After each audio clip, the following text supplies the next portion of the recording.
اندر جو نماز میں نہیں پڑھتے اللہم صلی علی محمد وعلی آل محمد. اب بات سوال کا یہ ہے کما کیا ہے، کیا چیز ہے جو حضور پاک نے خود اپنے لیے اتنی پسند کی، وہ کون سی، اس میں کیا ڈیفینیشن میں کیا آ سکتا ہے، اس کما میں کیا کچھ دیکھیں جی، کما صلی اللہ علیہ ابراہیم وعلی آل، یہ ہمارے نبی صلی اللہ علیہ وسلم اللہ کے نبی ہیں، بہت اسمارٹ ہیں، بہت اسمارٹ ہیں. حضور سے زیادہ نہ کوئی ذہین ہے نہ کوئی اسمارٹ ہے. یہ کیوں کہا؟ وہ اس لیے کہا ہے کہ کما صلی اللہ، ایک دفعہ تو ہو گیا اللہم صلی علی محمد تو کہہ دیا نا، وعلی محمد بھی کہہ دیا، پھر کما صلی اللہ علی ابراہیم وعلی آل ابراہیم حضور دوبارہ آ گئے. نہیں سمجھے؟ کما صلی اللہ علی ابراہیم وعلی آل ابراہیم، اپنے اوپر تو درود ہو چکا ہے، اللہم صلی علی محمد وعلی آل محمد، یہ ہو گئی نہیں؟ ہو گئی، بات ختم ہو گئی. حضور پہ درود ہو گیا، حضور کی آل پہ درود ہو گیا. اب فرمایا کما صلی اللہ علی ابراہیم وعلی آل ابراہیم، آل ابراہیم کہنے کے مطابق ہے حضور پھر ان کی آل میں آ گئے، اب حضور کی آل پہ پھر درود ہے، حضور پہ پھر درود ہے.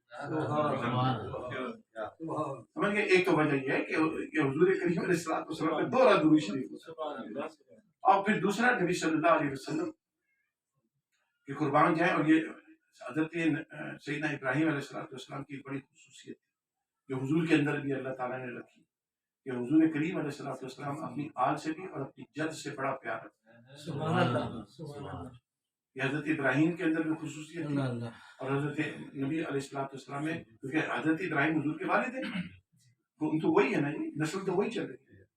تو حضرت ابراہیم علیہ الصلوۃ والسلام دیکھیں، ان کو پتہ تھا کہ ان کے چچا جو تھے والد نہیں، قرآن میں تو لفظ والد ہی ہے نا، بولے والدی والمؤمنین یوم یقوم، رب جاگنے والی جو دعا ہے. تو ابراہیم علیہ الصلوۃ والسلام نے اپنے، یہ چچا ہیں والد نہیں ہیں لیکن بہرحال فرض والد کا ہے، تو ابراہیم علیہ الصلوۃ والسلام نے ان کے لیے دعا کر، حالانکہ جانتے ہوئے بھی کہ یہ مسلمان نہیں ہیں، یہ مشرک ہیں، بتوں کو پوچھتے ہیں. تو یہ ابراہیم علیہ الصلوۃ والسلام کے خون میں تھا کہ جب اللہ تبارک و تعالیٰ نے ان کو امامت دی نا، اللہ نے فرمایا وَإِذِ ابْتَلَىٰ إِبْرَاهِيمَ رَبُّهُ بِكَلِمَاتٍ فَأَتَمَّهُنَّ قَالَ إِنِّي جَاعِلُكَ لِلنَّاسِ إِمَامًا. ابراہیم علیہ السلام کا امتحان ہوا، اللہ نے اس امتحان میں کامیاب ہونے کے بعد اللہ تبارک و تعالیٰ نے ان کو انعام دینا تھا نا. یہاں فرسٹ آتے ہیں تو ٹرافی ملتی ہے نا، یہ شیٹ ملتی ہے نا، یہ سرٹیفکیٹ ملتا ہے، تو اللہ نے بھی ان کو دینا تھا. تو اللہ تبارک و تعالیٰ نے فرمایا انی جاعلک للناس اماما، اے ابراہیم تم نے ہماری ساری امتحان پاس کر لیے، اب ہم تمہیں امامت، یعنی ساری دنیا کا امام، ساری دنیا کا لیڈر، سارے انسانوں کا لیڈر.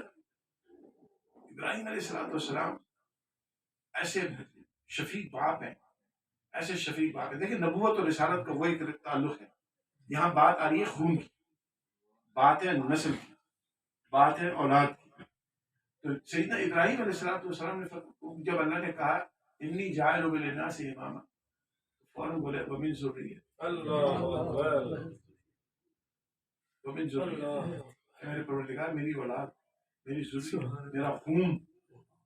تو رسول کریم علیہ السلام نے اسی چیز کو فرمایا کہ ہمارے ابا جی نے، ابراہیم علیہ السلام نے ہمارے لیے اللہ تعالیٰ سے دعا یہ مانگی، تو اللہ تعالیٰ کے رسول نے فرمایا میں درود و سلام میں کو بھی شامل کروں.